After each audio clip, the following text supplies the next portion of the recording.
বাংলাদেশের রাজনীতি মূলত আবর্তিত হয় সংসদ সদস্যদের ঘিরে। সংসদে যাওয়া, সংসদের জনতার জন্য কথা বলা, আইন প্রণয়ন করা, নিজের এলাকার উন্নয়ন বরাদ্দের ব্যবস্থা করা একজন রাজনীতিবিদের আজন্ম স্বপ্ন। এই আকাঙ্ক্ষা কেবল জনসেবা ভিত্তিকই যে হয় সর্বাংশে তা নয়। এই আকাঙ্ক্ষার সাথে যুক্ত হয় সামাজিক মর্যাদা, আধিপত্য চিন্তা এবং বেশ কিছু আর্থিক সুবিধাও। সম্প্রতি শেষ হলো দেশের ত্রয়োদশ জাতীয় সংসদ নির্বাচন।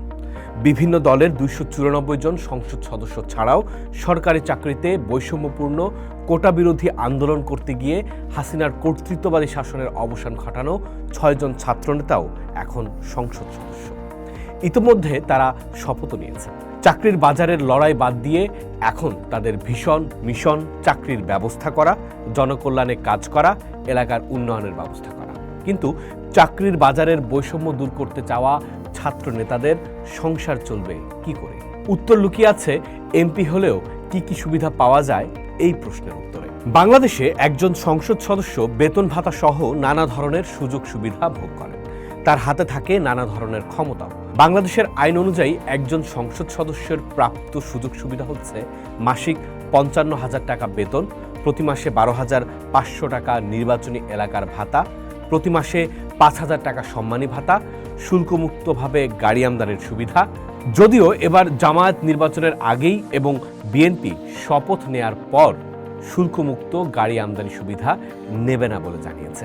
এছাড়াও মাসিক 70,000 টাকা পরিবহন ভাতা, নির্বাচনী এলাকায় অফিস খরচের জন্য প্রতি মাসে 15,000 টাকা, মাসিক 1,500 টাকার লন্ড্রি ভাতা, মাসিক ক্রোকারিজ টয়লেট্রিজ কেনার জন্য 6,000 টাকা, দেশের অভ্যন্তরে বার্ষিক ভ্রমণের খরচ 1,20,000 টাকা, বাসায় টেলিফোন ভাতা বাবদ প্রতি মাসে 7,800 টাকা এবং স্বেচ্ছাধীন তহবিল হিসেবে বার্ষিক 5 লাখ টাকা করে পান একজন এমপি। এর বাইরে 2015 থেকে 2019 সাল পর্যন্ত একজন সংসদ সদস্য প্রতি বছর 4 কোটি টাকা করে থোক বরাদ্দ পেতেন। যদিও এই থোক বরাদ্দের পরিমাণ আগে ছিল 2 কোটি টাকা। সেই হিসেবে একজন এমপির মাসিক মোট আর্থিক সুবিধার পরিমাণ দাঁড়ায় 1,72,800 টাকা।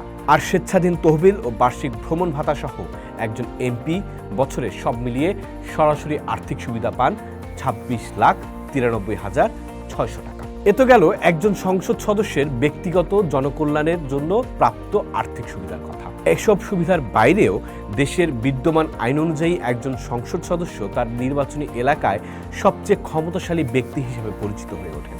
এ বিষয়ে ডক্টর ইফতেখারুজ্জামান বিবিসিকে বলেছেন, সংবিধান অনুযায়ী সংসদ সদস্যদের ক্ষমতা হচ্ছে আইন প্রণয়নে ভূমিকা রাখা, কিন্তু এই ক্ষমতাটি ক্রমাগত প্রশাসনিক ও নির্বাহী ক্ষমতায় রূপান্তরিত হয়েছে।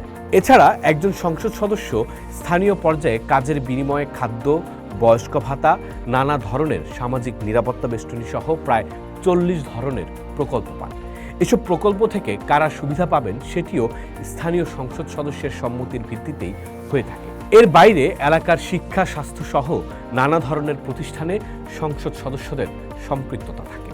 স্থানীয় পর্যায়ে কোনো চাকুরি প্রদানের ক্ষেত্রে অনেক সংসদ সদস্য একচ্ছত্র আধিপত্য থাকে বলে উল্লেখ করেন ডক্টর ইফতেখারুজ্জামান।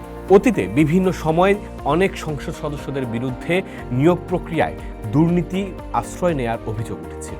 এছাড়া স্থানীয় প্রশাসন এবং পুলিশের উপর সংসদ সদস্যদের একচ্ছত্র নিয়ন্ত্রণ থাকে বলে বিভিন্ন সময় গণমাধ্যমে খবর প্রকাশিত হয়েছে।